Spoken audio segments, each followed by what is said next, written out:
My name is Heidi Rogers, and at 36, I'm wearing my Army service uniform. Not for a promotion ceremony, but in divorce court. I spent 7 years building a man and his company from nothing. I gave up a command position in Germany, worked grueling days at Fort Hood, and then drove rideshare until 2 a.m. And now his lawyer, Lawrence Harrington, is pointing at me and saying, "Your Honor, what does Captain Rogers know about risk? She's a salaried employee. Her husband, Corbin, is a genius. She was just a supportive wife." The pain hit when I saw Corbin nod in agreement with that insult. They thought I was just some gullible soldier. They thought they had erased me. But they don't know. They don't know about Austin 7 years ago. They don't know about the 49% business agreement tucked safely in my briefcase. Let me know where you're watching from in the comments. Hit that like and subscribe button if you have ever sacrificed everything for someone, only to be treated like you never existed. This story is for you. 7 years before that courtroom, I was Captain Heidi Rogers, and I wasn't just in my world. I was my world. At 29, I was a logistics officer at Fort Hood, Texas. My world was the smell of diesel fumes in the pre-dawn light, the precise snap of a salute, and the complex, beautiful dance of moving millions of dollars of assets from point A to point B yesterday. I was finishing a massive joint logistics exercise. For 3 weeks, I'd barely slept, running operations that involved 3 different branches of the military. My brain was a matrix of call signs, supply chains, and contingency plans. On the final day, I stood on the hood of a Humvee, binoculars pressed to my eyes, watching the last C-17 cargo plane lift off exactly on schedule. It was perfect. Every piece of equipment, every soldier, every box of MREs, all accounted for, all delivered. An hour later, I was in the cool, quiet office of my commanding officer, Colonel Thompson. He was a mentor, a man who saw the Army not just as a job, but as a craft. "Flawless execution out there, Rogers," he said, not looking up from a file. "You seem to run on a different operating system than everyone else." I just stood at ease. "Thank you, sir." He closed the file and finally looked at me, a rare smile touching his eyes. "The review board agrees. The unofficial word came down this morning. Germany is waiting for you, Captain." My heart hammered against my ribs. "Sir?" "That command position in Landstuhl. It's yours. They want you there by the end of the quarter." "This is the fast track, Heidi. You're the future of Army logistics." I walked out of that office feeling like I could levitate. I was on top of the world. A command position in Europe before 30? It was everything I had worked for. I got back to my quarters, my mind already racing with plans, and I did what I was supposed to do. I called my parents. "That's wonderful, honey," my mom said, her voice tinny over the speaker. "Germany, how exciting. Maybe you'll finally have some time to meet a nice man. You're not getting any younger, you know." I felt that familiar, dull ache. "Mom, it's a command position. It's a big deal." "Of course, dear," she said. "Just, we always hoped you'd find a nice, normal job. Something stable." I hung up, the shine of the moment slightly tarnished. They didn't get it. They never really did. My world didn't have room for normal. Not yet. A week later, my battle buddy, Captain Eva Martinez, kicked open the door to my office. "Rogers, you're coming with me this weekend. I'm not asking." "Eva, I'm buried in pre-deployment paperwork for Germany." "Germany can wait," she snorted, tossing a civilian shirt at me. "You need to see life outside this base. We're going to Austin. My cousin is at some weird tech meetup. It'll be a change of scenery." Weird was an understatement. The event was in a converted warehouse in East Austin, buzzing with energy I'd never felt before. It wasn't the disciplined, focused energy of Fort Hood. This was chaotic, loud, and everyone was talking. Men in expensive sneakers and hoodies, the tech bros Eva warned me about, were clustered together, speaking a language I didn't understand. Burn rates, scalability, disruption. I felt like I was in a foreign country. I was used to uniforms, to clear hierarchies, to people who did what they said they would do. This was different. And then I saw him. He wasn't like the other soldiers I knew. He wasn't like anyone I knew. He was standing in the center of a rapt crowd, charismatic, painting a picture with his hands. His name was Corbin Reynolds. Ava and I listened. He was talking about changing the world with his idea, Restock Solutions. It was a software platform to optimize last-mile inventory for small businesses. Most of it sounded like buzzwords, but then he started talking about the logistics of it. The why. And I froze. As a logistics expert, I heard it. Under all the Silicon Valley salesmanship, the core idea was genius. He had found a critical flaw in the modern supply chain. He saw me, saw the focus in my eyes. He broke from his group and walked right over. "You're not from around here," he said, smiling. "Captain Heidi Rogers," I said, shaking his hand. "Fort Hood." His eyes lit up. "A soldier. Wow, you must have a strategic mind. What did you think of the pitch?" And just like that, we were off. For an hour, we talked. I wasn't a tech bro, but I spoke logistics. I pointed out 3 bottlenecks he hadn't considered. He didn't get defensive, he got excited. He grabbed a napkin and started sketching out solutions with me. He was intoxicated by my strategic mind. I was intoxicated by his vision. The romance was fast, like a flash fire. We spent every weekend together. I'd make the drive from Fort Hood to his small Austin apartment. It was a whirlwind. 3 months into this, I was back on base when my phone rang. It was Corbin, and he sounded broken. "Heidi, it's over. I'm done. I've lost everything." My blood ran cold. I went into full-on crisis mode. "Corbin, what's wrong? Talk to me." "My laptop," he choked out. "The one with all my code, the entire source code, all the projections, 7 years of work, it just crashed. The hard drive is fried. It's all gone." I didn't hesitate. I didn't even think. It was a problem that needed a solution. "Where are you?" "At my apartment, but it doesn't matter. Stay put," I commanded. I hung up, checked my bank account. I had $3,000 in my personal savings, my just-in-case fund. I drove off base, straight to the Apple Store in Austin, and bought the highest-spec MacBook Pro they had. I found him sitting on his apartment floor, surrounded by takeout boxes, staring at a dead laptop. I put the new silver box in his lap. He looked at it, then at me, his eyes wide. "Heidi, I can't. This is too much. I can't pay you back." I put my hand on his shoulder. "Consider it my seed investment," I said. He looked at me with an intensity I'd never seen. He was crying. He pulled me into a desperate hug. "Heidi, I promise you," he whispered, his voice thick with emotion. "When this takes off, it's not my company. It's our empire. I will never, ever forget this." I believed him. I believed every word. The official orders for Germany landed on my desk a month later. Thick, official manila envelope. U.S. Army orders, Oconus deployment. My dream, in my hands, my command. I drove to Austin that night, the orders on the passenger seat, vibrating with an excitement that was now mixed with a new, strange anxiety. I sat Corbin down on his couch. "They came," I said, handing him the envelope. He opened it, he read the words. Landstuhl, Germany. He swallowed hard. And then he did the worst possible thing. He tried to be supportive. "Heidi." "Wow," he said, forcing a smile.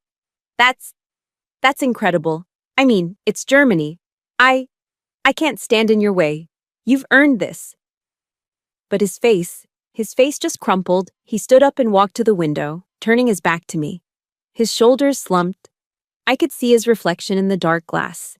He looked devastated. "Corbin." He wiped his face, still not looking at me. I don't know what I'm going to do," he whispered, his voice cracking. "I'm just afraid. Without you here. Restock Solutions will just die. It'll just die." That sentence hit me harder than any physical blow. He wasn't giving me an ultimatum. He wasn't demanding I stay. He was just broken. He was telling me he couldn't do it without me. I stood at the ultimate crossroads. In one hand, I held the official orders, my name, my rank, my command, a symbol of everything I had ever been, everything I had earned through discipline and sweat, my entire past. In the other, I held this man, this brilliant, passionate, vulnerable man, a symbol of our empire, our future. I looked at the orders, then I looked at his reflection in the glass. I took a deep breath and made the decision I thought was honorable. I made the decision I thought was loyal. I walked over to him, put my arms around him, and said, "You won't have to." I was going to refuse the deployment. The fallout from refusing my deployment was immediate. The military, as an institution, does not like when its high-potential officers make illogical decisions. I was in Colonel Thompson's office 24 hours later. The disappointment on his face was worse than any yelling could have been. He didn't look at me. He just stared at the transfer refusal form on his desk, signed by me. "Rogers," he said, his voice quiet and heavy. "I don't know what you're thinking. I honestly don't. Sir, my personal circumstances have changed." "Your circumstances," he interrupted, cutting me off, "were that you were on the fast track to a full colonelcy, maybe even a star. And you just threw it away." He finally looked up, his eyes cold. "I don't know what's going on in your personal life, Captain, and frankly, I don't want to. But you just made yourself a non-entity." "Sir." "Dismissed, Rogers." My command in Germany was gone. The future I had built was gone. My peers, the officers I'd trained with, were packing their bags for important missions, for command positions in Germany, Korea, and the Middle East. I was reassigned to the base's records management office. It was a windowless room in the basement of the administration building, smelling of stale coffee and old paper. It was a career dead end. A place they put officers who were counting the days to retirement, or those, like me, who had been marked as a failure. My world, once filled with the roar of C-17s and the high-stakes strategy of logistics, was now reduced to the quiet, agonizing shush of paper. I spent 8 hours a day auditing personnel files from the 1990s, ensuring digital copies matched the paper originals. The silence was the worst part. It gave me too much time to think, too much time to wonder what my friends were doing in Landstuhl, what problems they were solving. My career wasn't just stalled, it was dead. I had killed it. I had traded the roar of an engine for the click of a staple remover, and I had done it for him. A month later, Corbin sat on the edge of our bed, running his hands through his hair. "Heidi, I've been thinking. We're in this together, right? For the long haul." "Of course," I said, wary. "Well," he said, forcing a casual tone, "we should make it official. You know, to stabilize things. My investors, well, potential investors, they like stability. A married founder looks more reliable." It wasn't a proposal. It was a business suggestion. There was no ring. There was no bended knee. There was just a practical reason to stabilize his image for investors. And like a fool, I said yes. I told myself it was practical. I told myself the romance didn't matter, that our empire was what mattered.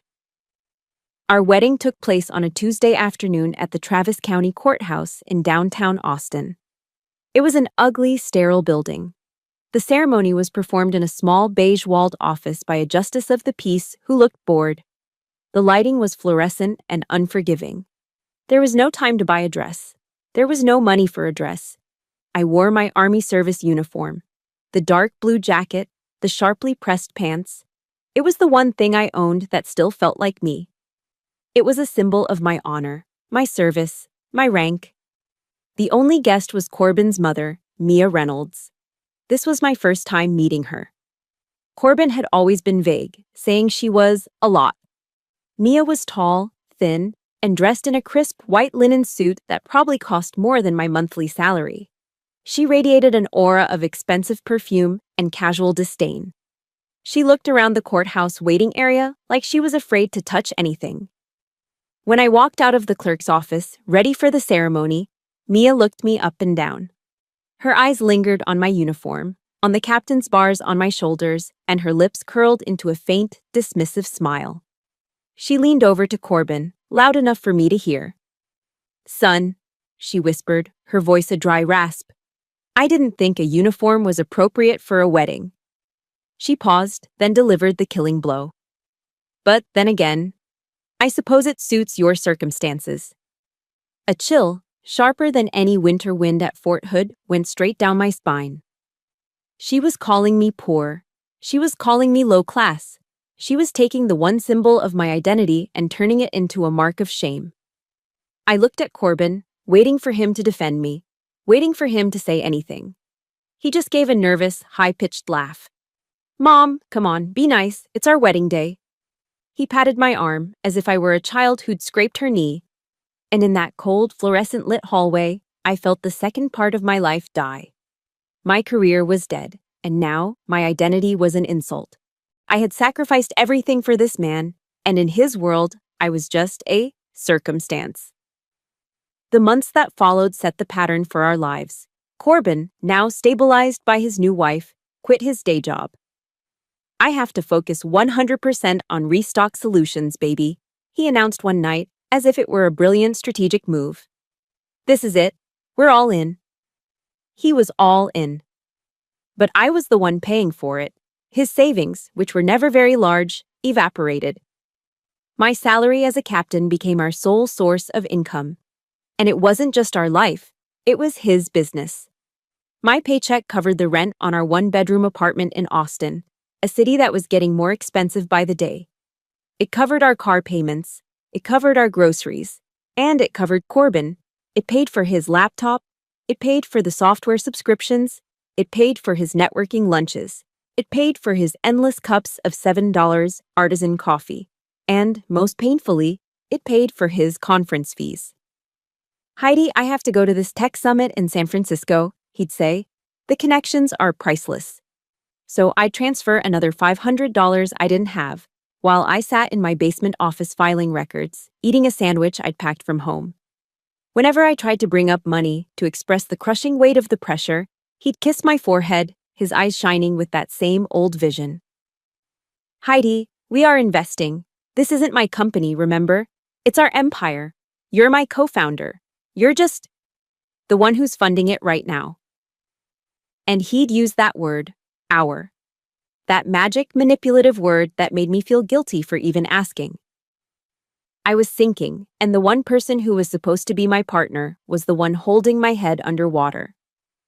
One night, after paying a massive bill for his web hosting service, I felt a wave of panic so strong I had to go outside.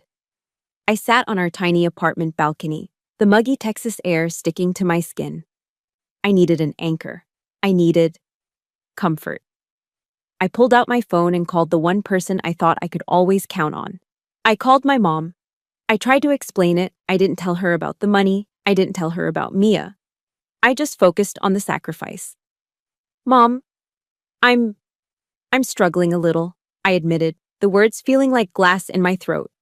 I wanted to let you know, I didn't take the deployment to Germany. I'm staying in Texas, with Corbin." There was a pause. I waited, praying for, "Oh, Heidi, are you okay? What did you give up?" Instead, what I got was a bright, cheerful, relieved sound. "Oh, thank goodness," my mother exclaimed. "Cha, Heidi, maybe you've finally learned to settle down and be a wife. I was always so worried about that army streak of yours. This is wonderful news. Now you can have a real life." I didn't say anything. "Heidi, are you there, honey? Isn't that wonderful?" I pressed the end button. I sat in the dark, the phone heavy in my hand. I looked at the Austin skyline, and I felt a loneliness so profound, so absolute, it felt like I was suffocating. No one understood. My command thought I was a failure. My mother-in-law thought I was trash, and my own mother thought I had finally done something right by throwing my life away. The sacrifice wasn't just unappreciated, it was invisible. It was just me, all alone. And the crushing, terrifying realization settled in. With Corbin not working, the only thing keeping our empire from disappearing, The only thing keeping us from being homeless was my one single dwindling captain's salary. And it wasn't going to be enough. That absolute loneliness I felt on the balcony became my fuel. My captain's salary wasn't enough. Not for a life in Austin, and certainly not for funding a tech startup. The panic I felt that night solidified into a grim, cold, logistical plan. I'm a soldier. When a supply line is broken, you build a new one. When one isn't enough, you build 3. So began the next 7 years of my life. This wasn't a life. It was a schedule of exhaustion. My alarm went off at 5 a.m., not for a mission, but for my own mandatory PT. I would not lose my body, even as I was losing my mind. By 7 a.m., I was at my desk at Fort Hood. That windowless basement, that stale coffee. 9 hours of auditing personnel files, my brain. A brain that had managed multi-million-dollar logistics, numbed by the sheer, crushing pointlessness of it. I'd click, scan, and file from 7 a.m. to 4 p.m. At 4:01 p.m., I was in my car, changing out of my uniform into civilian clothes at a gas station bathroom. At 5 p.m., I'd be home, standing in the kitchen. Dinner was a protein bar, swallowed in 3 bites. At 6 p.m., I was back in my car. I'd flip on the rideshare app. For the next 4 hours, I was Heidi, your friendly Austin driver. I'd navigate the traffic on I-35, pick up drunk college students from UT, and ferry tech bros to expensive dinners I was paying for. 6 p.m. to 10 p.m. At 10:30 p.m., I'd be back home. At 11 p.m., I'd open my personal laptop. This was job number 3. I'd found work as a freelance accountant for a couple of small businesses. My logistics background made me fast with numbers. I'd reconcile their accounts, process their payroll, and stare at spreadsheets until my eyes burned. 11 p.m. until 1 a.m., sometimes 2 a.m. I'd fall into bed, a dead weight, for 3 or 4 hours of black, dreamless sleep. Then the alarm would go off at 5 a.m., and it would start all over again. This wasn't for a month. This wasn't for a year. This was my life for 7 years. And where was Corbin? He was networking. He was building the vision. He was all in. He'd sleep until 10 a.m. He'd go to coffee meetings. He'd come home buzzing with ideas, telling me about the incredible people he'd met, the momentum he was building. He'd use my car. He'd use the money I deposited into our joint account to pay for his networking lunches. I was the engine, the fuel, and the road. He was just the driver, telling me where to go. One night, I made a mistake. I let myself hope. It was the anniversary of the night we met. I was so exhausted I could feel my bones aching, but I wanted to do something normal. I wanted to feel like a wife, not a bank. I left Fort Hood, skipped the rideshare shift, and went to the grocery store. I bought ingredients for chicken piccata, the first real meal I'd cooked in. I couldn't remember. I dredged the chicken in flour. I seared it. I made a sauce with lemon, butter, and capers. The apartment, for the first time, smelled like a home. Corbin had promised he'd be home. 8 p.m. I set the table. 9 p.m. came. The chicken was getting dry. I put it in the oven on low. 10 p.m. The sauce was starting to break. 11 p.m. I was just sitting at the table, staring at the 2 plates. At midnight, my phone buzzed. A text from Corbin. "Sorry, babe. Got pinned down with important partners. This is huge. Don't wait up." I stood up, my back cracking. I walked into the cold kitchen, opened the oven, and pulled out the pan. I picked up a fork and ate a few bites of cold, rubbery chicken, standing over the sink. I felt so incredibly stupid. I washed the dishes, my heart feeling as cold and hard as the porcelain. I don't know why I did it. Maybe to punish myself. Maybe because the money from the freelance accounting was already spent. But I went back out. I got in my car. I turned on the rideshare app. I decided to take a few more rides, just to forget the ache in my chest. A heavy Texas rain started to fall, the kind that blurs the world into neon smears. I got a ping near 6th Street. 3 passengers. My car was clean. I was quiet. I was a good driver. That's all I was. The door pulled open, and three young men piled into my back seat, laughing, shaking off the rain, smelling of stale beer. The interior light flashed on, illuminating my face for just a second. One of them, the one directly behind me, went quiet. He stopped laughing. "Oh my God," he breathed. My blood turned to ice. I knew that voice. "Captain Rogers," he whispered, his voice full of a disbelief that cut me deeper than Mia's insults. Is that really you?" I froze. My hands locked onto the steering wheel at 10 and 2. I looked in the rearview mirror. It was Sergeant Miller. Not just any soldier, my Sergeant Miller. He had been my driver on that big exercise, the one that got me the Germany offer. He was sharp, motivated, and I had written him a stellar recommendation for officer candidate school. He was one of the best. And he was staring at the back of my head like he'd seen a ghost.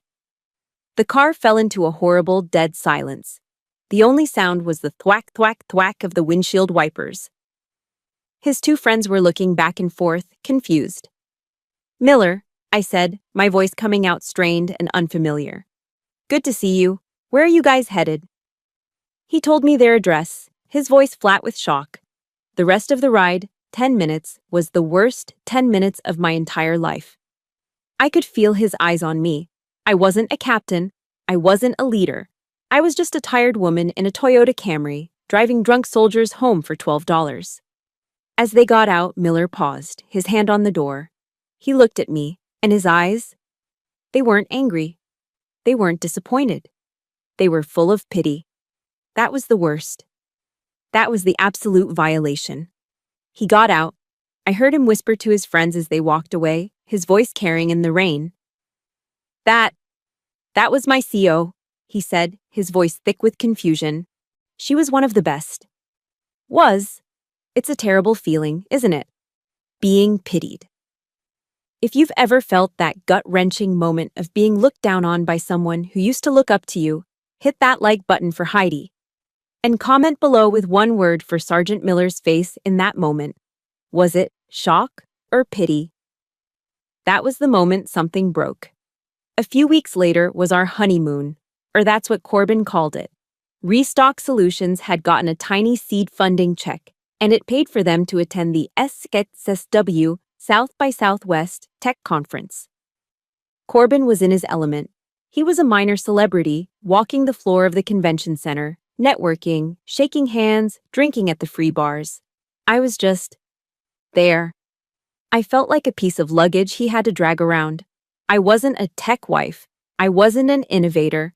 I was just Captain Rogers, the woman who didn't fit, standing in the corner of loud parties.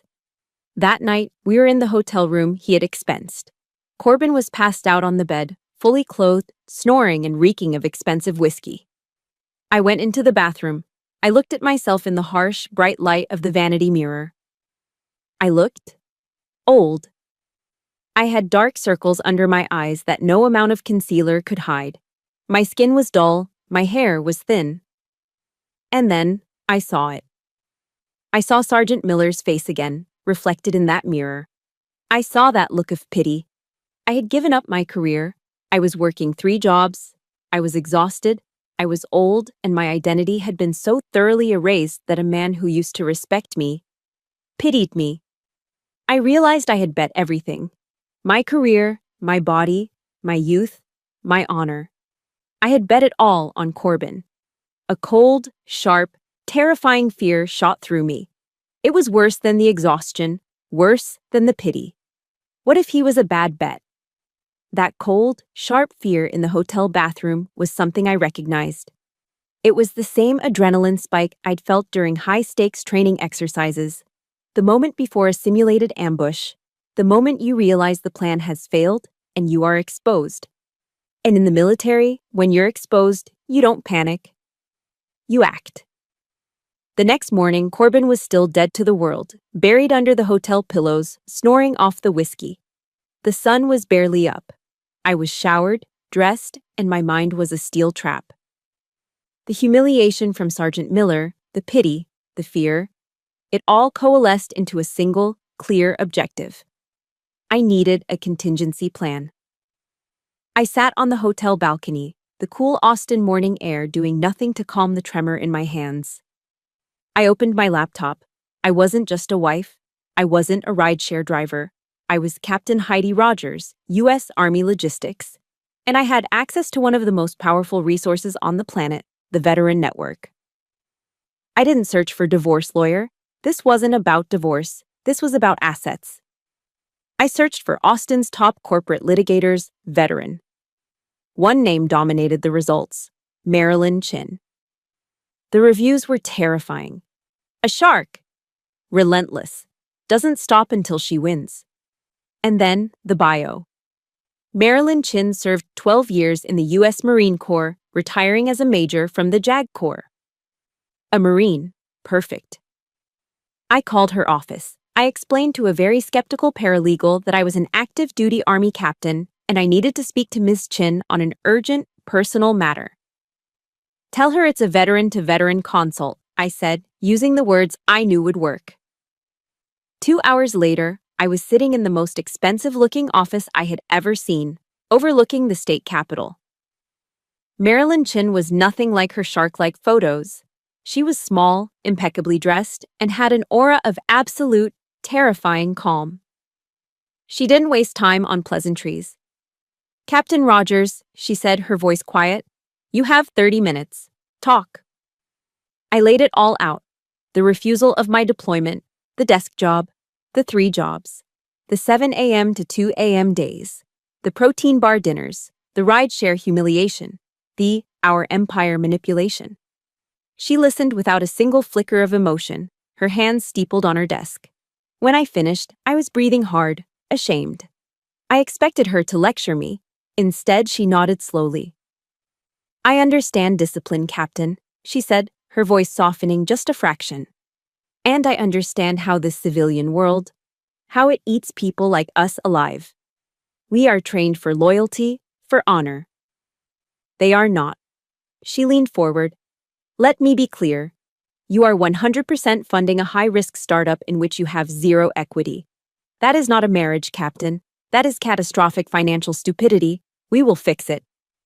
He won't sign a postnup, I said, my voice shaking. He'd see it as a betrayal. Marilyn almost smiled. A postnup? God, no. A postnup is about divorce. A postnup implies you expect it to fail. She tapped her pen on a legal pad. You are not a worried wife. You are a founding partner. You are the lead investor. What you are owed is an alimony, it's equity. Sweat equity. That word. Sweat equity. The term Corbin used so loosely was now a legal weapon. What you need, she continued, is a business agreement. A simple, clear-cut document that outlines your role as a co-founder and your capital contribution. This was my campaign. Marilyn was my strategist. He's at SXSW, I said. He's drinking, he's networking, he's arrogant, she finished. Perfect. He's distractible. We will draft this today. It will not mention divorce. It will be dry, boring, and full of corporate language. It will state, in no uncertain terms, that in recognition of your past and ongoing financial contributions and your strategic logistical support, I get 49%, I said. You get 49%, she confirmed. It will be the truth, and you will get him to sign it. That night, I executed the plan. I returned to the hotel room. The document, printed and nestled in a crisp, professional folder, felt like a bomb in my handbag. My heart was a drum against my ribs. Corbin stumbled in around 10 p.m., drunk, happy, and smelling of success. Heidi, baby, he yelled, grabbing me and spinning me around. I killed it. I absolutely killed it. The VC guys, they're practically begging to invest. We're going to be rich, Heidi. Rich. He was on top of the world. He was invincible. And he was distracted. My hands were shaking so hard I could barely open the folder. That's amazing, Corbin, I said, my voice sounding thin. That's perfect, actually, because, speaking of investors, he was barely listening, already pouring another drink from the minibar. One of the new investors' lawyers, I said, reciting the lie Marilyn and I had rehearsed, sent over some procedural papers, something about formalizing the corporate structure, They need your signature. I held my breath. He didn't even look up. Ugh, lawyers, right? Always killing the buzz. He grabbed the folder from me, flipped impatiently to the last page, and scrawled his name across the signature line. He didn't read a single word. There, he said, tossing the folder on the bed. He raised his glass. To us, baby. To our empire. To us, I whispered, my stomach churning. The moment he stepped into the bathroom to shower, I moved. My military training kicked in. I snatched the document. I checked the signature. It was legal. I slid the folder into a hidden compartment in my laptop bag, zipped it shut, and shoved the bag deep into the hotel closet. The all clear. The objective was complete. I should have felt relief. I should have felt smart. Instead, I sat on the edge of the bed and felt the most profound, crushing wave of guilt I have ever experienced in my life. I was a U.S. Army captain. My entire identity was built on a code of honor, loyalty, integrity. And I had just lied. I had deceived the man I loved. I had used his trust, his arrogance, and his drunkenness against him. I felt dirty. I went into the bathroom, turned on the shower to cover the sound, and I sat on the cold tile floor and cried. I cried for the woman I used to be, the one who believed in honor, the one who saw the best in people. I told myself it was just a contingency plan, a piece of paper I would never use. I promised myself that as soon as Corbin's company took off, as soon as our empire was real and we were safe, I would take that piece of paper to a shredder. I would tear it into 1,000 pieces. I hoped to God I would never, ever need to use it. That secret document sat in my bank's safe deposit box, untouched, for all those years. I let myself feel guilty about it for a while, and then I just forgot. The grind was too intense. The 5 a.m. alarms, the 2 a.m. bedtimes, the endless spreadsheets, and the weekend rideshare shifts all blurred into one 7-year-long day. Then, in the 7th year, the text message came. I was at my desk in the Fort Hood basement, auditing a file, when my phone buzzed. It was from Corbin. We got it, $8 million. We're in. I stared at the screen. I didn't understand. I read it again. $8 million. I stood up from my chair, my legs shaking. I walked to the women's restroom, locked myself in a stall, and I sat down. And I cried. I cried for 7 years of exhaustion. I cried from a place of such profound, bone-deep relief that I thought I might collapse. Finally, I whispered to the empty stall. It's over. I can rest. I drove home that day in a daze. I wasn't a rideshare driver. I wasn't a freelance accountant. I was the co-founder of an $8 million company. I was going to quit my desk job. I was going to sleep for a week. When I got home, I found Corbin pacing in the living room, a bottle of champagne in his hand. We did it, he shouted, popping the cork. We did it, I cried, hugging him. We can finally buy a house, a real house. Corbin's smile tightened. He pulled back, his energy shifting. Heidi, don't be naive, he said, his voice suddenly businesslike. This isn't a lottery ticket. This is fuel. Every single penny has to be reinvested back into the company. We have to scale. Now is when the real work starts. I was confused. But, Corbin, I'm so tired. I just want to... Stop. I want to quit the ride-sharing. I want to quit the desk job. He looked at me, not like a wife, but like a confused employee. Why would you do that? He said, genuinely baffled. We're not taking salaries yet. The investors want to see us lean. Don't you get it? Every penny has to be reinvested. You still have your army salary, right? That's perfect. That keeps us stable. The blood drained from my face. The finish line I thought I had crossed. It wasn't a finish line. It was just a mirage. Nothing had changed. Except everything was about to change. Restock Solutions exploded. Within a month, we moved out of our cramped apartment and into... Well, he moved into a lavish, gleaming glass office in the new Frostbank Tower downtown. Corbin was now Corbin Reynolds, CEO. He hired a CFO. He hired a sales team. And he hired an executive assistant. Her name was Rebecca Morgan. And the first thing I learned about her, because he mentioned it constantly, was that she was a Stanford graduate. I met her at the official office launch party. I had taken a half day off from Fort Hood, and I showed up in what I thought was a nice, simple black dress. The office was packed with Austin's tech elite, men in expensive, custom-made shirts, and women who looked like tech bloggers. And in the middle of it all was Rebecca. She was young, probably 24, and wore a sharp, tailored white suit. She was running the entire event, clipboard in hand, laughing easily with the investors. She was the very picture of the successful Silicon Valley-style woman that Mia had always wanted for Corbin. Corbin finally saw me, waved me over. "Rebecca, come meet my wife, Heidi." Rebecca turned, and her eyes did a quick, dismissive scan, from my simple dress to my sensible shoes. It was a look that took 2 seconds and made me feel worthless. "Oh," she said, her smile bright and plastic. "Hi, Heidi. It's so nice to finally meet you. Corbin rarely talks about his personal life. It's just work, work, work, you know." She leaned in, as if sharing a secret. "Can I get you something? A water? A white wine?" She was treating me like a lost guest, like I was someone's plus one, not the woman who had funded the very computer this company was built on. I tried to find my footing. I saw the CFO standing nearby. "I was just looking at the new warehouse schematics," I said, trying to join the world I'd helped build. "I have a few ideas on optimizing the pick-and-pack routes based on my logistics training." The CFO, a man Corbin had hired last week, actually chuckled. "Thanks, Captain," he said, patting my arm in a way that made my skin crawl. "I think we've got it covered. This is tech, not an army warehouse." I spent the rest of the party in the corner, holding the glass of water she'd gotten me, but the party was just the first cut. The second was deeper.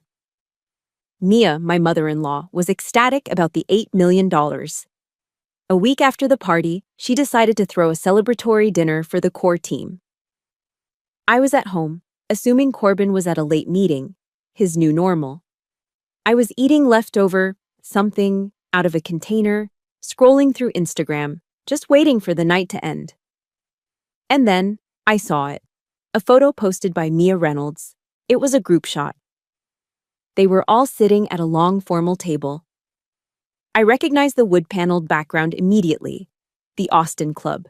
The exclusive private club that my salary could never afford. And in the photo, there was Corbin, at the head of the table. There was Mia, raising a glass. There were the new, important investors. And right next to Corbin, smiling brightly, was Rebecca. I looked at the caption. My hands were shaking. Mia had written, "Celebrating the future of Restock Solutions with the real Restock Solutions family. So proud of my son and his incredible team." I wasn't the core team. I wasn't even family. I wasn't even invited. That was the moment I should have known. That was the moment I should have called Marilyn Chin. But I was still that loyal soldier. I was still that hopeful wife. I told myself I was overreacting. The final blow came a week later. The new Restock Solutions website launched. It was beautiful, sleek, fast, professional. Corbin sent me the link, proud. I clicked on the tab that said, About Us. There was a long, inspiring, beautifully written story. It was the myth of Corbin Reynolds. It told the story of a lone, brilliant genius, a man who, from his garage, with nothing but grit and a brilliant idea, built a multi-million-dollar empire from scratch. It talked about his vision, his struggle, his sacrifice. I read every word. And then I read it again. I searched for my name, nothing. I searched for the word partner, nothing. I searched for the $3,000 laptop, the 7 years of 7 a.m. to 2 a.m. days, the freelance accounting, the rideshare shifts, the chicken piccata, the thousands and thousands of dollars from my army salary that I had poured into his dream. Nothing. It wasn't just that I was uninvited, it was that I didn't exist. I had been, in the most final, public, and official way, erased. Have you ever been made to feel invisible? Have you ever watched someone else get the credit for your hard work? If you are on Team Heidi and you believe her 7 years of sweat equity matters, hit that like button. And comment the single word, erased, below if you know how painful this is. I stared at the screen, at the smiling professional photo of the visionary Corbin Reynolds. I was a ghost. I was a ghost in the very machine I'd paid for with my life. Being erased from the website, it turned me into a ghost in my own home. I was living with a man who had publicly declared I didn't exist, and now that I was invisible, I started to see things. Corbin was home later than ever. His meetings now ran past midnight. He started sleeping in the guest room, claiming he didn't want to wake me with his late-night calls. He bought new clothes, expensive shirts I'd never seen. And he came home smelling of a strange perfume. It was a heavy, floral, expensive scent. Not my style at all. And then there was his phone. The phone that used to be tossed on the kitchen counter was now his closest ally. It never left his pocket. If he showered, it was on the bathroom counter. If he slept, it was on the nightstand, face down. Always face down. I was living in a psychological thriller, watching for clues, my stomach in a constant cold knot. The suspicion was making me sick. But the truth was so much worse. It was a Tuesday. 3 a.m. Corbin had come home late and passed out, not in the guest room, but on the living room couch. He was still in his expensive jeans. I walked out to get a glass of water, and I saw it. His phone wasn't on him. It was on the coffee table, face up. And as I stood there, in the dark, the screen lit up. A text notification. From Rebecca S. My heart stopped. It just stopped. I didn't breathe. I didn't move. The preview on the screen read, "When are you dumping the old army wife? I'm tired of hiding." I couldn't feel my hands. I picked up the phone. His thumbprint was his birthday. I opened it. The message continued. "I'm tired of hiding, Corbin. She's irrelevant. You said it yourself." My vision blurred. I scrolled up. I scrolled and I scrolled and I scrolled. It wasn't weeks. It was months. Months of them in hotels. Months of them laughing about me. Photos. Inside jokes. Rebecca. Does she still think she's a co-founder? That's so sad. Corbin. It's complicated, babe. She's delicate. Rebecca. I'm not delicate. I'm just bored. Handle it. And then I saw the message that broke me. The one that shattered the last microscopic piece of my soul. Corbin's reply to her, "Soon. I just have to move the last of the money. She served her purpose." She served her purpose. Purpose? I wasn't a wife. I wasn't a partner. I was a purpose. I was a bridge he'd built with my money and my body and my 7 years of sweat, and now that he was safely on the other side, he was ready to burn me. The nausea I felt was acidic. I dropped the phone on the couch as if it were on fire. The woman who felt that pain. She wanted to crawl into a hole and die. But the captain, the intel officer, she was awake. The next day, I didn't cry. I didn't yell. I went to my desk at Fort Hood, and from that basement, I started to dig. It's amazing what you can find when you have the discipline of an intel officer and the rage of a woman scorned. He wasn't just cheating, he was preparing. He was arrogant. He used his own name. I found the public records. He had leased a new private apartment, not just any apartment, a penthouse, at The Independent, that insane Jenga-looking luxury tower in downtown Austin. I looked at the dates. He'd been paying the $15,000 a month rent for 3 months, all while I was still driving ride shares and worrying about our grocery bills. He had already moved his money. He had already built his new life. I was just the last piece of trash to be taken out. I went home that night. I found him in the kitchen, casually drinking a craft beer, looking at his new, glorious life on his laptop. I didn't speak. I just walked up to him, and, with a flick of my wrist, I slapped him across the face. The sound was sharp. A loud pop that echoed in the silence of the apartment we'd shared. My hand stung, vibrating with 7 years of rage. Corbin just stood there. He didn't yell. He didn't even look surprised. He slowly raised a hand to his cheek, where a red print was already forming. He looked at me, and his eyes were completely, terrifyingly cold. He wasn't the man I'd met. He wasn't even the man on the website. He was a stranger. "You're becoming boring, Heidi," he said, his voice flat. "So predictable." "The Independent, Corbin?" I whispered, my voice shaking. "A penthouse?" He actually sighed, like I was the inconvenience. "So you know," he said. He shut his laptop. "Good. That makes this easier." We're done," he said. "Look at you, Heidi. You're just stuck. You're always talking about honor and discipline and duty. You're an army mule. You don't fit in my world anymore." He motioned toward his new, shiny life. "Rebecca? She gets it. She's fast. She understands me. You're just baggage." "Baggage?" I screamed. "I paid for all of this." "You invested," he corrected me, his voice like ice. "And it was a good investment. But your term is over. We're done." He walked past me, went into the guest room, and started packing a bag. He moved into the Independent that night. The next 2 weeks were a blur of gray. The silence in the apartment was a living thing. I went to work. I came home. I stared at the wall. I was numb. I was waiting. Then, it happened. I was at my desk in the basement. My colleagues, other soldiers, were all around me, doing their own pointless work. A man in a cheap-looking suit walked into the office. He looked out of place. "I'm looking for Captain Heidi Rogers," he said, loud enough for everyone to hear. My head snapped up. My colleagues turned. They were all staring. I raised my hand, my body cold. "I'm Captain Rogers." He walked over to my desk. He didn't smile.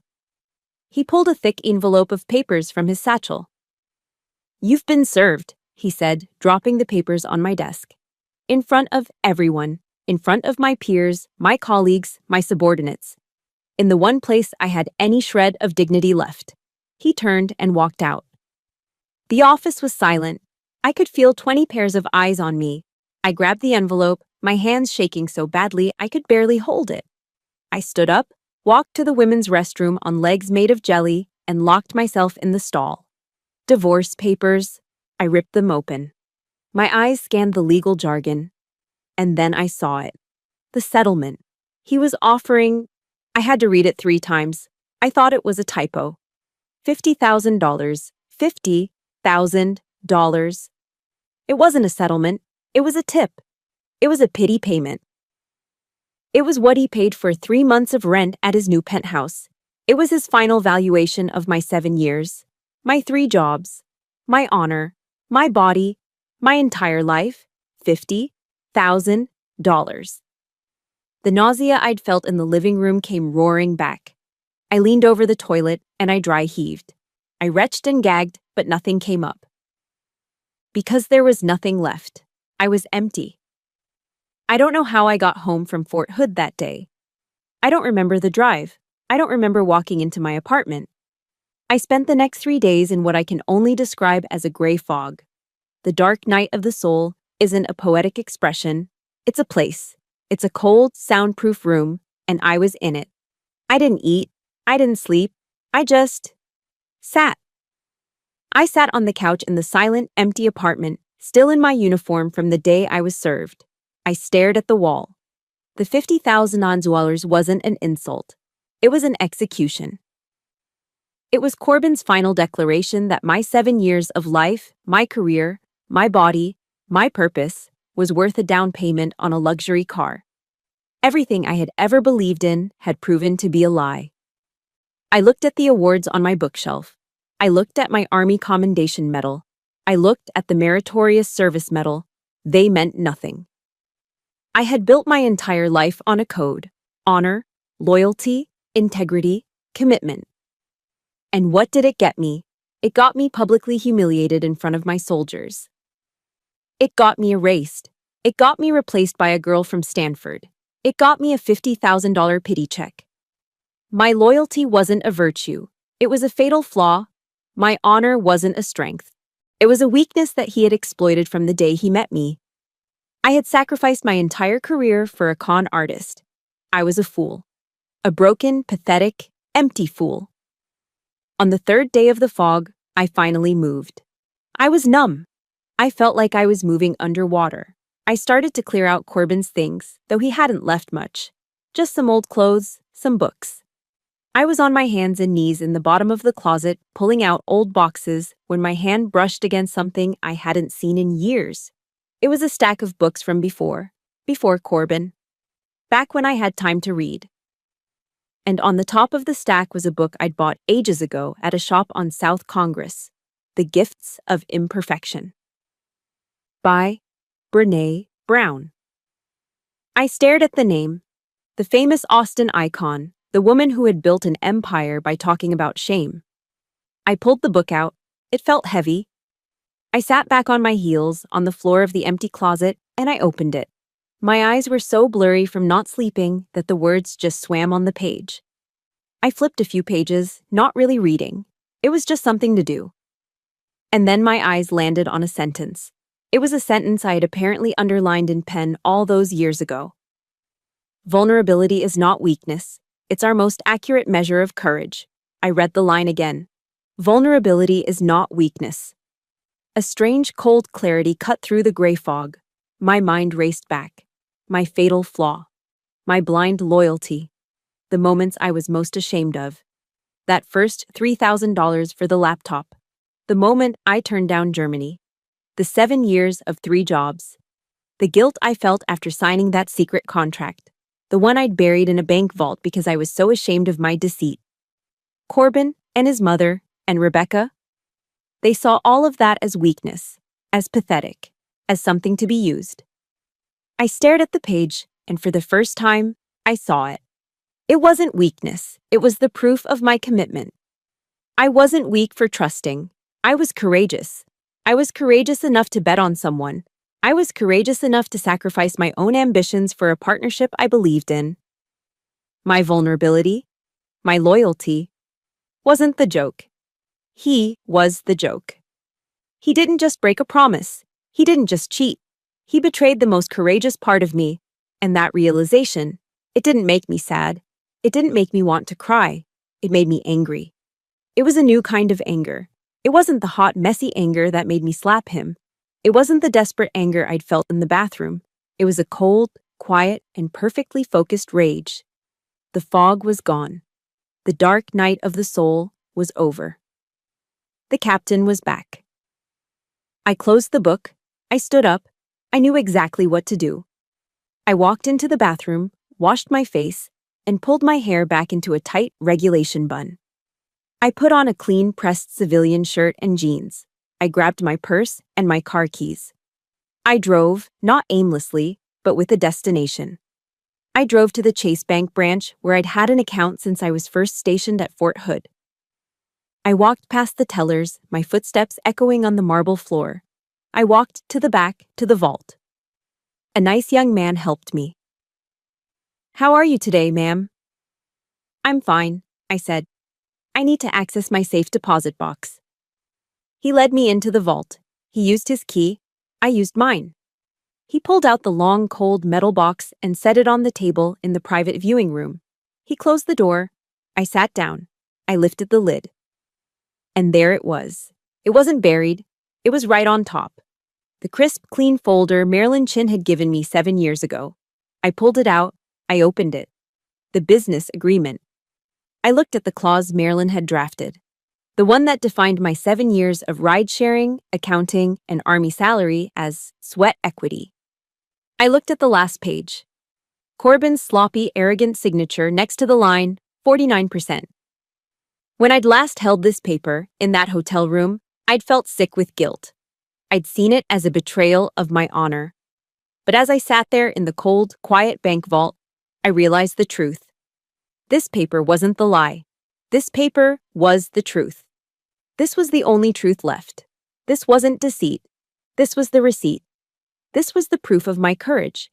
This was the weapon I had forged from my own vulnerability. I folded the document, slid it into my purse, and walked out of the bank, my head held high. I drove back to the empty apartment. The $50,000 divorce papers were still on the kitchen counter, right where I'd left them. I picked them up. I picked up my phone. I dialed. She picked up on the second ring. Her voice was exactly as I remembered, sharp, calm, and no nonsense. Marilyn Chin speaking. I took a deep breath. The last bit of the old Heidi fell away. Marilyn, this is Captain Heidi Rogers. There was a pause, a beat of recognition. Captain, she said, her voice warming just a degree. It's been a long time. I was wondering if I'd ever hear from you. I'm sorry it took so long, ma'am, I said. I'm holding a $50,000 settlement offer in my hand. Marilyn actually laughed. A short, sharp, ha! Is that so? She said. Yes, ma'am. He thinks I'm just a supportive wife. He thinks I've served my purpose. Marilyn's voice went cold, just like mine. Then I assume this is not a social call. No, ma'am, I said, looking at the divorce papers. It's time to launch the counteroffensive. I could hear her smile through the phone. It's time, I said, to show them what happens when a logistics officer plans for war. The day of the hearing, I woke up before my 5 a.m. alarm. I didn't need it. I was already awake. That cold, focused rage from my conversation with Marilyn had been simmering for weeks. Today was the day. I didn't look at my old, tired desk job uniform. I went to the very back of my closet, to the garment bag I hadn't touched in years.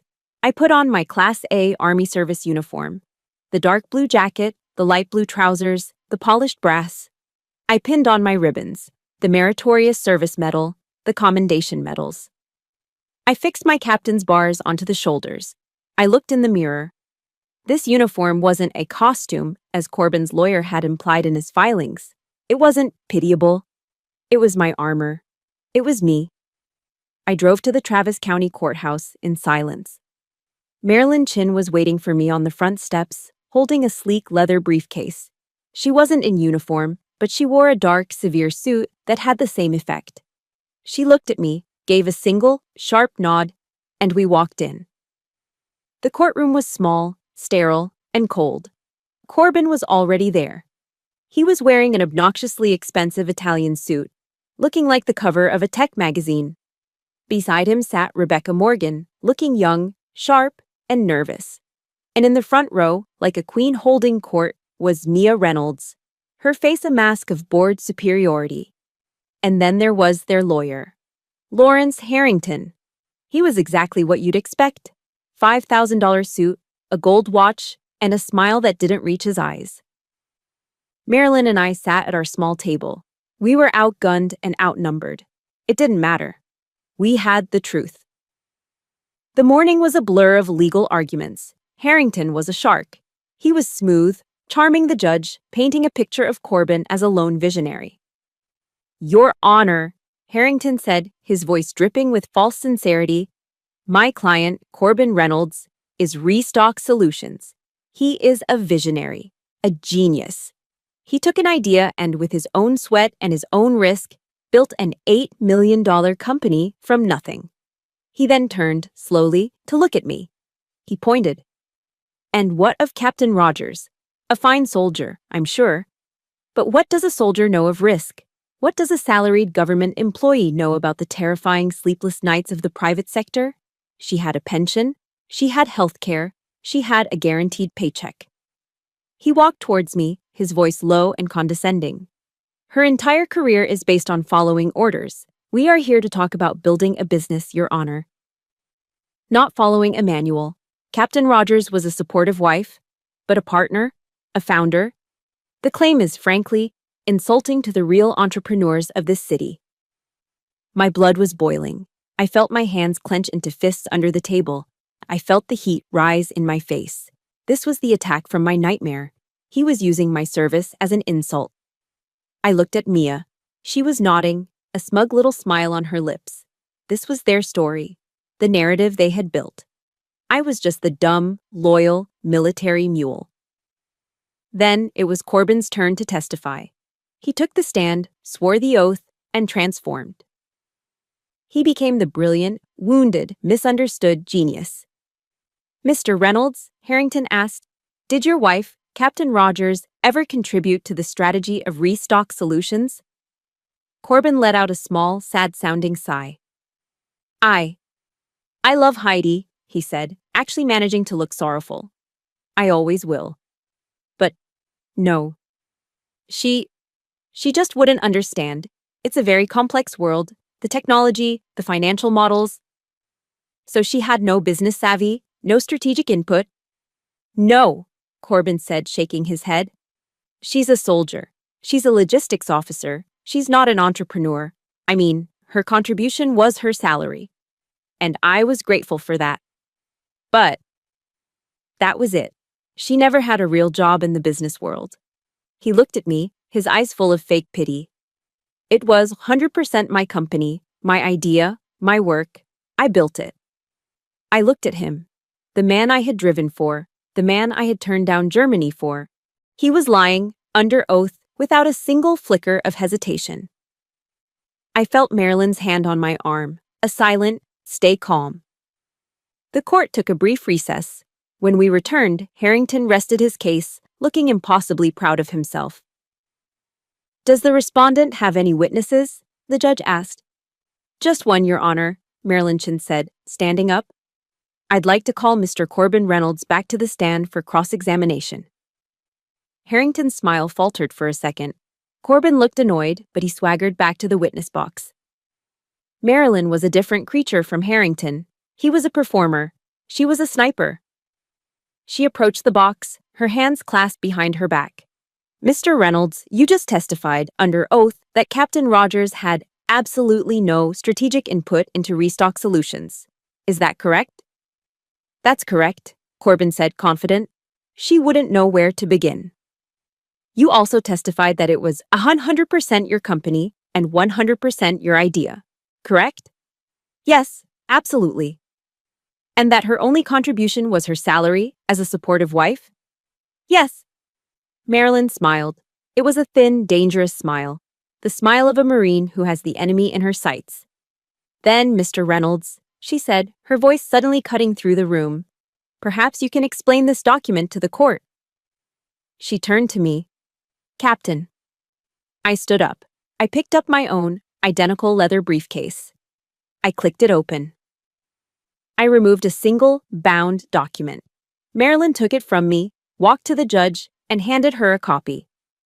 For the court. She handed a copy to a suddenly very pale Lawrence Harrington, and she placed the final copy in front of Corbin Reynolds. Mr. Reynolds, Marilyn said, can you identify this document? Corbin stared at it. His arrogance was gone. His face was white. I don't, he stammered. Allow me to help, Marilyn said. This, Your Honor, is a business agreement, not a prenup, not a postnup, a business agreement drafted 7 years ago in Austin, Texas. The room was dead silent. I could hear Harrington shuffling papers. His confidence completely evaporated. This agreement, Marilyn continued, outlines in detail the specific financial contributions of Captain Heidi Rogers. But more importantly, Your Honor, it defines her 7 years of support as sweat equity for her specific contributions to the company's logistical strategy. She let the words hang in the air. And Mr. Reynolds, she said, turning to him, is that your signature on the final page? Corbin was staring at his own name. He was visibly shaking. Is it or is it not your signature, sir? Yes, but... And can you please read for the court the clause right above your signature, the one regarding equity distribution? Corbin just stared, mute. He seems to have trouble reading it, Your Honor, Marilyn said. I'll read it for him. She turned to the gallery, to Mia, to Rebecca. It reads, in consideration of the aforementioned financial and strategic contributions, Heidi Rogers is hereby granted a 49% stake in Restock Solutions. The sound Mia Reynolds made was a strangled gasp. Harrington jumped to his feet. Your Honor, this is an ambush. This document it's fraudulent. It's notarized, Mr. Harrington, Marilyn said calmly, and we have the email logs from that night to prove receipt. I was drunk, Corbin suddenly yelled from the stand. She tricked me. I was drunk at SXSW. I didn't know what I was signing. Marilyn Chin just looked at him. She let his pathetic excuse echo in the silent, stunned courtroom. Then she turned back to the judge. Your Honor, she said, the respondent rests. Corbin's pathetic excuse, I was drunk, hung in the air for what felt like an eternity. Lawrence Harrington, his face pale and slick with sweat, was already trying to motion for a mistrial, an appeal, anything. But it was too late. The bomb had gone off. Judge Eleanor Mackenzie, the woman they had tried to charm, looked down at Corbin from the bench. Her face was pure granite. She didn't even give Harrington the courtesy of a full response. She just raised her hand. That is enough, Mr. Harrington. I have heard the testimony. I have reviewed the evidence presented by both sides. This court will recess for 1 hour, after which I will deliver my judgment. She struck the gavel, and the room exploded. Corbin was still sitting in the witness box, looking like a ghost. Rebecca had run out of the courtroom, pushing past reporters. And Mia Reynolds. She was screaming at Harrington, her face a mask of purple rage. Captain, Marilyn said, her voice calm in the chaos. Let's get some air. We walked out to a private hallway. The adrenaline from the showdown was fading, and my legs suddenly felt like they weighed 1,000 pounds. I leaned against the wall, the exhaustion of 7 years hitting me all at once. You did it, Captain, Marilyn said, allowing herself a small, satisfied smile. You held the line. You did it, Marilyn, I said. My voice was hoarse. We did, she corrected. Now stay sharp. The battle's won, but we still have to secure the field. An hour later, we were back in our seats. The room was packed. The press had smelled blood. Judge Mackenzie entered. The room fell silent. She put on her glasses and looked directly at Corbin. Mr. Reynolds, she began, this court finds your testimony to be inconsistent, evasive, and in several key areas, utterly lacking in credibility. She then turned to the document. The defense's claim that this business agreement is fraudulent or invalid due to intoxication is, to put it mildly, absurd. This is a clear, concise, and notarized contract between two business partners. It is valid. It is binding. I let out a breath I didn't even know I was holding. Then the judge did something I didn't expect. She took off her glasses and looked at me. Her expression was no longer just judicial. It was something human. Furthermore, she said, her voice sharp, this court finds the defendant's attempts to diminish and degrade the service and sacrifice of a United States Army officer to be reprehensible. Harrington sank a little lower in his chair. Mia Reynolds looked like she had been slapped. The plaintiff's military service, the judge continued, and the values of honor and commitment she clearly upholds are not weaknesses. In this case, they were the very foundation of the sweat equity that built this company. She put her glasses back on. The judgment is final. This court rules in favor of the plaintiff, Heidi Rogers. She is hereby affirmed as the legal owner of 49% of Restock Solutions, effective immediately. The defendant's offer of $50,000 is dismissed with the contempt it deserves. This court is adjourned. The gavel cracked. It was done. For a moment, I couldn't move. It was over. The word reprehensible echoed in my head. Vindication. Marilyn grabbed my arm. Here comes the hard part, Captain. The press. The doors of the courthouse flew open, and it was a feeding frenzy. Microphones and cameras were shoved in our faces. Captain Rogers, how does it feel? Corbin, did you lie under oath? Mr. Harrington, will you appeal? I saw Corbin and Rebecca, surrounded by their own legal team, practically running down a side hallway, shoving their way to an elevator. They looked terrified. A reporter shoved a mic in my face. Captain Rogers, you've been silent for 7 years. What do you have to say? Marilyn nodded at me. Your stage, Captain. I looked at the cameras. I was still in my uniform.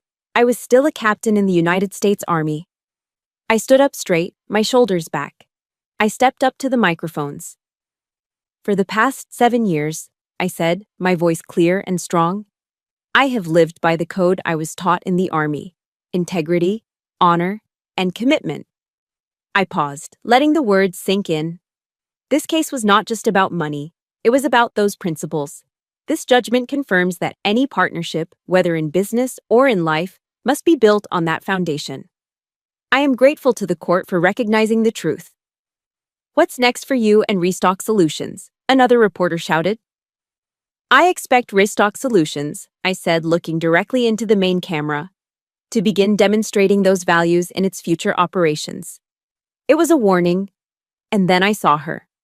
Pushing through the reporters like a wild animal, her face twisted in a snarl. "You!" Mia Reynolds shrieked, lunging towards me. "You bitch!" The cameras all swung to her. Security guards immediately moved in, but she got close enough to spit her venom. "You ruined him! You ruined my son! You gold-digging bitch!" The old Heidi would have shrunk. The old Heidi would have been intimidated, ashamed, and desperate for her approval. That Heidi was gone. I stood my ground. I didn't flinch. I just looked at her, my face as calm and cold as the judge's. "You're wrong, Mia," I said, my voice low and cutting. "You did this. You did this when you taught your son that loyalty had no value. You did this when you taught him that partnership was something to be discarded." She was speechless, her mouth open. "I won today because of the values I learned. He lost because of the values you taught." I stared her down for one more second. Then I gave my final order. "Now, get out of my way." The security guards finally grabbed her arms. She was still screaming as they pulled her back. Marilyn and I walked, not ran, through the crowd. We got into the elevator and the doors slid shut, sealing off the noise. It was just me and her. I finally sagged against the wall, the adrenaline gone, leaving only exhaustion. "You were magnificent, Captain," she said. "Now what?" I whispered. "Now," Marilyn said, pressing the button for the lobby, "we negotiate the terms of their surrender." The buyout negotiation was scheduled for the next day in Marilyn's high-rise office. Corbin showed up. He looked terrible. No Italian suit, no genius aura. He just looked small. He sat down across from me and Marilyn. He tried one last time. He looked at me, his eyes pleading. "Heidi, please. We were us. Don't do this. We can fix this. Think about everything we had." Before I could even speak, Marilyn Chin cut him off. She slid a single piece of paper across the table. "Mr. Reynolds," she said, her voice like ice. "Captain Rogers is not here to discuss us. She's here to discuss the buyout of her 49% stake. This is the number." Corbin looked down at the paper. His eyes went wide. The number was astronomical. It was 49% of the full $8 million valuation, plus damages, plus interest. This is impossible," he whispered. "This will ruin me. This will liquidate everything." I looked at him, the man I had loved, the man I had sacrificed my career for, the man who had called me old and useless. I felt nothing. No anger, no love, no pity, just empty.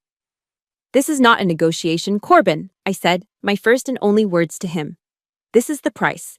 You have 48 hours to have your new investors wire the funds, or we start proceedings to liquidate the company's assets. We are done." He stared at me, finally understanding. The supportive wife was gone. The captain was giving an order. He didn't have a choice. He had been so desperate to prove I wasn't a partner. And in the end, by proving I was a partner, he had lost everything. It took 6 months for the wire transfers to complete and the last legal document to be signed. The buyout was finalized. Corbin Reynolds and his company, Restock Solutions, were officially out of my life. The day the final transfer hit my account, I didn't feel joy, or triumph, or anger. I just felt that same emptiness. The war was over, the field was cleared, and I was alone in the silence. I finished my remaining time at Fort Hood, signing the last of my discharge papers. I was given an honorable discharge for my years of service. I packed up my small apartment. I looked at the $50,000 divorce papers, the ones that had started all this, still pinned to my corkboard. I took them down, and I left them in the trash. I took the money that was legally and morally mine, and I left Fort Hood and the Army behind. I didn't know who I was without the uniform. I didn't know who I was without Corbin. I was just Heidi. It was terrifying, and it was the beginning. 1 year later, I'm standing in an office, but it's not a gray cinder block room at Fort Hood. This office has floor-to-ceiling windows overlooking the Austin skyline. The walls are a calm, soft white. The furniture is minimalist and modern. And on the glass door, in simple, elegant lettering, it reads, Rogers Strategic Solutions. My office. My company. I'm standing at a whiteboard, sketching out a supply chain. You're bottlenecking here, I say, circling a point. Your cost per unit is too high because you're ordering beans from 3 different suppliers. You need to consolidate. Across from me, a young man in his 20s, wearing a veteran-owned t-shirt, is scribbling notes. Wow, ma'am. Heidi. Wow, I never saw that. It's just logistics, I say, smiling. It's what I do. You've got a great product. This coffee's amazing. Let me help you build the empire it deserves. He's a young Marine vet trying to build a coffee company from the ground up. He reminds me of the good parts of the dream, the passion, the vision. He's my 3rd client this month, all veteran-owned startups. I'm not just a logistics officer anymore. I'm a consultant. I'm a mentor. I am, for the first time in my life, completely, fully, and peacefully in command. My assistant buzzes in. Heidi, your copy of Forbes is here. I thank her, and she places the magazine on my desk. I had forgotten it was coming out this week. I sit down in my leather chair, the one I paid for, and I look at the cover. It's their annual Veterans in Business issue. I flip to page 54. And there I am. It's a picture of me, not in uniform, but in a sharp blue blazer, standing right here in this office. The headline reads, The Captain's Strategy: How Heidi Rogers Turned Sweat Equity into a New Empire. The article tells my story. It doesn't paint me as a victim. It doesn't mention the affairs or the lies. It paints me as a strategist. It talks about the 7-year plan. It talks about the 49% agreement. It talks about how I identified a flaw, created a contingency plan, and executed it. It calls me one of the sharpest new minds in venture strategy. I read the words and I finally accept them. It wasn't weakness, it wasn't blind loyalty, it was courage. And it was, in the end, a hell of a strategy. My sacrifice wasn't a mistake, it was just a much, much longer seed investment than I had planned on. But the new office, the Forbes article, it still felt like something was missing. The why. I knew what I had to do. I took a portion of the settlement, a large portion, and I made a call. A few weeks later, I'm driving back to Fort Hood. For the first time, I'm not driving a rideshare. I'm in my new car and I pass through the main gate, not as a soldier, but as a guest. I'm escorted to a conference room. Waiting for me is a board of officers, and at the head of the table is Colonel Thompson, my old mentor, the one who had been so disappointed when I turned down Germany. He stands up. He looks older. But his eyes are the same. He doesn't salute. He walks over and extends his hand. Heidi, he says, using my first name for the first time ever. Welcome back. Sir, I say, shaking his hand. I read the article in Forbes, he says, with a small, proud smile. It seems you were planning a different kind of war all along. Something like that, sir. I sit down and I make my pitch. Colonel, I say, when I was here, I saw a gap. I saw families, spouses. I saw people fall through the cracks. I saw how a simple financial crisis, a car breaking down, a medical bill, could destroy a family while their soldier was deployed. I slide a folder across the table. I want to establish a new fund. I'm pledging the seed money. It's called the Military Spouse Support Fund. It's a rapid disbursement fund, no red tape, to help military spouses who are in financial distress, to help them pay for that car repair, or that laptop for school, or that plane ticket to go home. I look him in the eyes. So no one has to make a desperate choice. So no one feels the kind of financial desperation that I did. The room is silent. Colonel Thompson looks at the proposal. He looks at the check.